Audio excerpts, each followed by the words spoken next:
Hello ಸ್ನೇಹಿತರೆ, ನಿಮ್ಮ ಕನ್ನಡ ವಾಹಿನಿ ಆಹಾರ ಯುಗಕ್ಕೆ ನಿಮಗೆ ಆತ್ಮೀಯವಾದ ಸ್ವಾಗತ. ಕೊತ್ತಂಬರಿ ಬೀಜ ಬಹಳ ಹಿಂದಿನ ಕಾಲದಿಂದಲೂ ಬಳಕೆಯಲ್ಲಿ ಇರುವ ಮಸಾಲೆ ಪದಾರ್ಥ. ಅಷ್ಟಕ್ಕೆ ಸೀಮಿತ ಆಗದೆ ತನ್ನ ವಿಶಿಷ್ಟ ಗುಣಗಳಿಂದ ಔಷಧೀಯ ವಸ್ತುವಾಗಿಯೂ ಇದು ಬಹಳ ಜನಪ್ರಿಯ. ಹಾಗಾದರೆ ಕೊತ್ತಂಬರಿ ಬೀಜದಲ್ಲಿ ಅಡಕವಾಗಿರುವುದೇನು, ಅದರ ಆಹಾರ ಲಾಭಗಳೇನು? ಬನ್ನಿ, ಆ ಕುರಿತಂತೆ ಇದೆ ಇಲ್ಲಿ ಒಂದು ಪಕ್ಷಿ ನೋಟ. ಸಂಸ್ಕೃತದಲ್ಲಿ ಕೊತ್ತಂಬರಿ ಬೀಜಕ್ಕೆ ಧಾನ್ಯಕ ಎಂದು ಹೆಸರು. ಬಹುಶಃ ಧಾನ್ಯಕ ದನಿಯಾ ಆಗಿ ಕೂಡ ಹಲವಾರು ಭಾಷೆಗಳಲ್ಲಿ ಕಾಣಿಸಿಕೊಂಡಿರಬಹುದು. ಇದರ ವೈಜ್ಞಾನಿಕ ಹೆಸರು ಕೊರಿಯಾಂಡ್ರಮ್ ಸಟೈವಮ್. ಕೊತ್ತಂಬರಿ ಬೀಜದಲ್ಲಿದೆ ಹಲವಾರು ಪೋಷಕಾಂಶಗಳು, ಪೋಷಕ ತತ್ವಗಳು. 100 ಗ್ರಾಂ ಕೊತ್ತಂಬರಿ ಬೀಜದಲ್ಲಿ 53ರಿಂದ 55ರಷ್ಟು ಪಿಷ್ಟ, 12ರಿಂದ 14 ಗ್ರಾಂ ಪ್ರೋಟೀನು, 16ರಿಂದ 18 ಗ್ರಾಂ ಮೇಧಸ್ಸು, ಹೆಚ್ಚಿನ ನಾರಿನಾಂಶ ಕೂಡ ಇದೆ. ಅಷ್ಟಲ್ಲದೆ ಇದರಲ್ಲಿದೆ ಹಲವಾರು ಖನಿಜಾಂಶಗಳು. ಕ್ಯಾಲ್ಶಿಯಂ, ಕಬ್ಬಿಣ, ಮೆಗ್ನೀಷಿಯಂ, ಪೊಟ್ಯಾಷಿಯಂ, ರಂಜಕ ಹೆಚ್ಚಿನ ಪ್ರಮಾಣದಲ್ಲಿದೆ. ಅಲ್ಲದೆ ತಾಮ್ರ, ಸತು, ಮ್ಯಾಂಗನೀಸ್, ಸೆಲೆನಿಯಂ, ಸೋಡಿಯಂ ಮುಂತಾದವು ಕೂಡ ಇದೆ. ಕೊತ್ತಂಬರಿ ಬೀಜದಲ್ಲಿದೆ ಎಸೆನ್ಷಿಯಲ್ ತೈಲಗಳಾದ linalool, cineole, pinene. Vitamin C, vitamin B, vitamin E ಸಹ ಇದರಲ್ಲಿದೆ. ಅದರಲ್ಲಿದೆ ಫ್ಲೇವನಾಯ್ಡ್ಗಳು, ಕ್ಯಾಟಚಿನ್ಗಳು, ಕೆಫಿಕಾಮ್ಲ, protocatechuic acid, ellagic acid, quercetin, ಕೆಂಫೆರಾಲ್ನಂತಹ ಪಾಲಿಫಿನಾಲಿಕ್ ಕಾಂಪೌಂಡ್ಗಳು. ಈ ಕಾರಣಗಳಿಂದ ಕೊತ್ತಂಬರಿ ಬೀಜ ಆರೋಗ್ಯವರ್ಧಕ. ಕೊತ್ತಂಬರಿ ಬೀಜ ನೀಡುವ ಆಹಾರ ಲಾಭಗಳೇನು ನೋಡೋಣ ಬನ್ನಿ. ಕೊತ್ತಂಬರಿ ಬೀಜ ಆ್ಯಂಟಿ ಆಕ್ಸಿಡೆಂಟ್ ಸಮೃದ್ಧ. ಕೊತ್ತಂಬರಿ ಬೀಜದಲ್ಲಿ ಹಲವಾರು ಆ್ಯಂಟಿ ಆಕ್ಸಿಡೆಂಟ್ಗಳಿವೆ. ಫ್ಲೇವನಾಯ್ಡ್ಗಳು, ಉದಾಹರಣೆಗೆ ಕ್ವರ್ಸೆಟಿನ್ ಮತ್ತು ಕೆಂಫೆರಾಲ್ನಂತಹವು. ಇವು ನಮ್ಮ ದೇಹದಲ್ಲಿನ ಫ್ರೀ ರ್ಯಾಡಿಕಲ್ಗಳನ್ನು ತಟಸ್ಥಗೊಳಿಸುತ್ತವೆ, ಉರಿಯೂತಗಳನ್ನು ಕಡಿಮೆ ಮಾಡುತ್ತವೆ. ಫಿನಾಲಿಕ್ ಆಮ್ಲಗಳು, ಕೆಫಿಕ್ ಮತ್ತು ಕ್ಲೋರೋಜೆನಿಕ್ ಆಮ್ಲದಂತಹವು.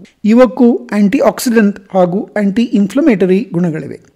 ಲಿನಲೂಲ್ ಒಂದು ಎಸೆನ್ಷಿಯಲ್ ಆಯಿಲ್ ಇದಾಗಿದ್ದು ಇದಕ್ಕೆ ಉತ್ತಮವಾದ ಆ್ಯಂಟಿ ಆಕ್ಸಿಡೆಂಟ್ ಹಾಗೂ ಆ್ಯಂಟಿ ಮೈಕ್ರೋಬಿಯಲ್ ಗುಣಗಳಿವೆ. ವಿಟಮಿನ್ ಸಿ ಹಾಗೂ ವಿಟಮಿನ್ ಇ ಕಡಿಮೆ ಪ್ರಮಾಣದಲ್ಲಿ ಇದ್ದರೂ ಇವು ಒಟ್ಟಾರೆಯಾಗಿ ಕೊತ್ತಂಬರಿ ಬೀಜದ ಆ್ಯಂಟಿ ಆಕ್ಸಿಡೆಂಟ್ ಗುಣಕ್ಕೆ, ಕಾರ್ಯಾಚರಣೆಗೆ ಸಹಕಾರಿ. ಆ್ಯಂಟಿ ಆಕ್ಸಿಡೆಂಟ್ಗಳು ಆಕ್ಸಿಡೇಟಿವ್ ಒತ್ತಡವನ್ನು ಕಡಿಮೆ ಮಾಡುತ್ತವೆ, ಜೀರ್ಣಕ್ರಿಯೆಯನ್ನು ಸುಧಾರಿಸುತ್ತವೆ, ಹೃದಯ ಮತ್ತು ಯಕೃತ್ತಿನ ಆರೋಗ್ಯವನ್ನು ಸುಧಾರಿಸುತ್ತದೆ. ಇವು ಆ್ಯಂಟಿ ಏಜಿಂಗ್, ವಯಸ್ಸಾಗುವಿಕೆಯ ಪರಿಣಾಮಗಳನ್ನು ಕಡಿಮೆ ಮಾಡುತ್ತವೆ, ಕ್ಯಾನ್ಸರನ್ನು ಕೂಡ ತಡೆಗಟ್ಟಬಲ್ಲವು. ಕೊತ್ತಂಬರಿ ಬೀಜಗಳು ರಕ್ತದಲ್ಲಿನ ಸಕ್ಕರೆಯ ಅಂಶ ನಿಯಂತ್ರಣ ಮಾಡುವಲ್ಲಿಯೂ ಸಹಕಾರಿ. ಇದು ಇನ್ಸುಲಿನ್ನ ಸ್ರವಿಸುವಿಕೆಯನ್ನು ಉತ್ತೇಜಿಸುತ್ತದೆ ಮತ್ತು ಗ್ಲೂಕೋಸ್ ಮಟ್ಟವನ್ನು ಕಡಿಮೆ ಮಾಡುತ್ತದೆ. ಹೃದಯದ ಆರೋಗ್ಯಕ್ಕೆ ಒಳ್ಳೆಯದು. LDL ಅಂದರೆ ಕೆಟ್ಟ ಕೊಲೆಸ್ಟ್ರಾಲ್ ಕಡಿಮೆ ಮಾಡುತ್ತದೆ ಮತ್ತು HDL ಅಂದರೆ ಒಳ್ಳೆಯ ಕೊಲೆಸ್ಟ್ರಾಲ್ ಹೆಚ್ಚಿಸುತ್ತದೆ. ಜೀರ್ಣಕ್ರಿಯೆಗೆ ಸಹಾಯಕ. ಜೀರ್ಣಕ್ರಿಯೆಗೆ ಬೇಕಾದ ಎನ್ಸೈಮ್ಗಳ ಉತ್ಪಾದನೆಯನ್ನು ಉತ್ತೇಜಿಸುವ ಮೂಲಕ ಹೊಟ್ಟೆ ಉಬ್ಬರ, ಗ್ಯಾಸು, ಅಜೀರ್ಣವನ್ನು ದೂರಗೊಳಿಸುತ್ತದೆ. ಉರಿಯೂತ ನಿವಾರಕ. ಸಂಧಿವಾತ, ಕೀಲು ನೋವು ಮತ್ತು ಊತ ಕಡಿಮೆ ಮಾಡಲು ಸಹಾಯ ಮಾಡುತ್ತದೆ. ಚರ್ಮದ ಆರೋಗ್ಯಕ್ಕೆ ಉತ್ತಮ. ಮೊಡವೆ ಮತ್ತು ಎಕ್ಸಿಮಾ ಚಿಕಿತ್ಸೆಗೆ ಒಳ್ಳೆಯದು. ಕಲೆರಹಿತವಾದ ಶುದ್ಧ ತ್ವಚೆಗೆ ಇದು ಸಹಾಯಕ. ದೇಹದ ತೂಕ ನಿರ್ವಹಣೆಗೆ ಉತ್ತಮ. ನೈಸರ್ಗಿಕ ಮೂತ್ರವರ್ಧಕ. ಇದು ದೇಹದಲ್ಲಿ ನೀರು ತುಂಬಿಕೊಳ್ಳುವುದನ್ನು ತಡೆಗಟ್ಟಬಲ್ಲದು. ದೇಹ ಡಿಟಾಕ್ಸ್ ಮಾಡಲು ಸಹಕಾರಿ.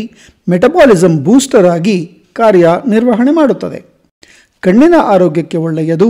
ಕಣ್ಣು ಕೆಂಪಾಗುವುದು ಮತ್ತು ಕಂಜಂಕ್ಟಿವೈಟಿಸ್ನಂತಹ ಸೋಂಕುಗಳನ್ನು ಇದು ಕಡಿಮೆ ಮಾಡುತ್ತದೆ. ಮೂಳೆಗಳ ಬಲವರ್ಧನೆ ಮಾಡಲು ಸಹಕಾರಿ. ಕ್ಯಾಲ್ಸಿಯಂ ಮತ್ತು ವಿಟಮಿನ್ ಕೆ ಯಿಂದ ಸಮೃದ್ಧವಾಗಿರುವುದರಿಂದ ಮೂಳೆಯ ಸಾಂದ್ರತೆ ಹೆಚ್ಚಲು ಇದು ಸಹಾಯ ಮಾಡುತ್ತದೆ. ರಕ್ತಹೀನತೆ ಅಂದರೆ ಅನಿಮಿಯಾ ತಡೆಗಟ್ಟಲು ಸಹಾಯಕ. ಹೆಚ್ಚಿನ ಕಬ್ಬಿಣದ ಅಂಶ ಇರುವುದರಿಂದ ಆಯಾಸ ಮತ್ತು ದೌರ್ಬಲ್ಯವನ್ನು ಎದುರಿಸಲು ಕೂಡ ಇದು ಸಹಾಯ ಮಾಡುತ್ತದೆ. ಕೊತ್ತಂಬರಿ ಬೀಜಕ್ಕೆ ಸ್ನಾಯುಗಳ ಸಂಕೋಚನ ತಡೆಯಬಲ್ಲ ಗುಣ, ಉರಿಯೂತ ನಿವಾರಣೆ ಮಾಡುವ ಗುಣ ಮತ್ತು ಹಾರ್ಮೋನ್ ಸಮತೋಲನ ಮಾಡುವಂತಹ ವಿಶಿಷ್ಟ ಗುಣಗಳಿವೆ. ಹೀಗಾಗಿ ಮಹಿಳೆಯರ ಪೀರಿಯಡ್ಸ್ ರೆಗ್ಯುಲೇಟ್ ಮಾಡಲು, ಕ್ರ್ಯಾಂಪ್ಗಳನ್ನು ತಡೆಯಲು, ಹಾರ್ಮೋನುಗಳನ್ನು ಬ್ಯಾಲೆನ್ಸ್ ಮಾಡಲು ಕೂಡ ಇದು ಸಹಾಯ ಮಾಡುತ್ತದೆ. ಕೊತ್ತಂಬರಿ ಬೀಜ ಪಿತ್ತದೋಷವನ್ನು ಶಾಂತಗೊಳಿಸುತ್ತದೆ, ದೇಹ ತಂಪು ಮಾಡುತ್ತದೆ, ಆಮ್ಲೀಯತೆ, ಉರಿಯೂತಗಳನ್ನು ತಡೆಗಟ್ಟಲು ಒಳ್ಳೆಯದು ಅನ್ನುತ್ತದೆ ಆಯುರ್ವೇದ. ಇಷ್ಟು ಆಹಾರ ಲಾಭಗಳಿರುವ ಕೊತ್ತಂಬರಿ ಬೀಜವನ್ನು ಬಳಸುವುದು ಹೇಗೆ? ಈ ಪ್ರಶ್ನೆ ಸಹಜವಾದದ್ದೇ. ಸಾರು, ರಸಂ ಪುಡಿ, ಸಾಂಬಾರ್, ಹುಳಿ ಪುಡಿಗಳಲ್ಲಿ ಸಾಂಪ್ರದಾಯಿಕವಾಗಿ ಇದರ ಬಳಕೆ ಎಷ್ಟೋ ಕಾಲದಿಂದ ನಡೆದೇ ಇದೆ. ಕೊತ್ತಂಬರಿ ಬೀಜದ ಪುಡಿಯನ್ನು ಮೊಸರಿಗೆ ಹಾಕಿ ಸೇವನೆ ಮಾಡಬಹುದು. ಅಂತೆಯೇ ಜ್ಯೂಸ್ಗಳಲ್ಲಿ, ಸ್ಮೂತಿಗಳಲ್ಲಿ, ಸಲಾಡ್ಗಳಿಗೆ ಸೇರಿಸಿ ಇದನ್ನು ಬಳಸಬಹುದು.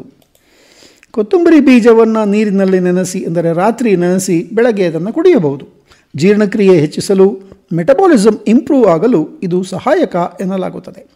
ಕೊತ್ತಂಬರಿ ಬೀಜವನ್ನು ನೀರಿನಲ್ಲಿ ಸುಮಾರು 5 ರಿಂದ 8 ನಿಮಿಷ ಕುದಿಸಿ ಟೀ ರೀತಿ ಮಾಡಿ ಇದನ್ನು ಕುಡಿಯಬಹುದು. ದೇಹದ ತೂಕ ನಿಯಂತ್ರಣ ಮಾಡಲು ಇದು ಬಹಳ ಉತ್ತಮ ಎಂದು ಹೇಳಲಾಗುತ್ತದೆ. ಕೊತ್ತಂಬರಿ ಬೀಜದಿಂದ ಮಾಡಿದ ಧನಿಯಾ ದಾಲ್, ದಾನಾ ದಾಲ್ ಅನ್ನು ಜೀರ್ಣಕಾರಿಯಂತೆಯೂ ಮೌತ್ ಫ್ರೆಶ್ನರ್ನಂತೆಯೂ ಬಳಸಲಾಗುತ್ತದೆ. ಹಲವಾರು ಪಾನ್ ಬೀಡಾ ವೆರೈಟಿಗಳಲ್ಲಿ ಇದರ ಬಳಕೆ ಮಾಡಲಾಗುತ್ತದೆ. ನಗಣ್ಯ ಎನಿಸುವಂತೆ ಅಡುಗೆ ಮನೆಯ ಡಬ್ಬದಲ್ಲಿ ಅವಿತಿರುವ ಕೊತ್ತಂಬರಿ ಬೀಜ ರೋಗ ನಿರೋಧಕತೆ ಹೆಚ್ಚಿಸುವಂಥ ಹಲವಾರು ಆಹಾರ ಲಾಭಗಳ ಗಣಿ. ತಿಂದರೆ ಯಾವ ತೊಂದರೆಯೂ ಸಾಮಾನ್ಯವಾಗಿ ಕಂಡುಬರುವುದಿಲ್ಲ. ಸಾವಿರಾರು ವರ್ಷಗಳ ಇತಿಹಾಸ ಇರುವ ಆಹಾರ ಲಾಭಗಳ ಗ್ಯಾರಂಟಿ ಕೊಡುವ ಕೊತ್ತಂಬರಿ ಬೀಜದ ಹೆಚ್ಚಿನ ಬಳಕೆ ರೂಢಿ ಮಾಡಿಕೊಳ್ಳೋಣ, ಆರೋಗ್ಯವಂತರಾಗೋಣ. ಸ್ನೇಹಿತರೆ, ನಮ್ಮ ವಾಹಿನಿ ಆಹಾರ ಯುಗದಲ್ಲಿ ತಾವು ಭಾಗಿಯಾಗಿರುವುದಕ್ಕೆ ನಿಮಗೆ ಧನ್ಯವಾದಗಳು. ಕಂಟೆಂಟ್ ಇಷ್ಟವಾಗಿದ್ದರೆ ಲೈಕ್ ಮಾಡಿ, ಕಾಮೆಂಟ್ ಮಾಡಿ, ವಾಹಿನಿಯನ್ನು ಸಬ್ಸ್ಕ್ರೈಬ್ ಮಾಡಿಕೊಳ್ಳಿ. ಮತ್ತೊಂದು ಆಹಾರ ವಿಶೇಷದೊಂದಿಗೆ ಆಹಾರ ಯುಗದಲ್ಲಿ ಮತ್ತೆ ಭೇಟಿ ಮಾಡೋಣ. ಅಲ್ಲಿಯವರೆಗೂ ಧನ್ಯವಾದಗಳು. ನಮಸ್ಕಾರ.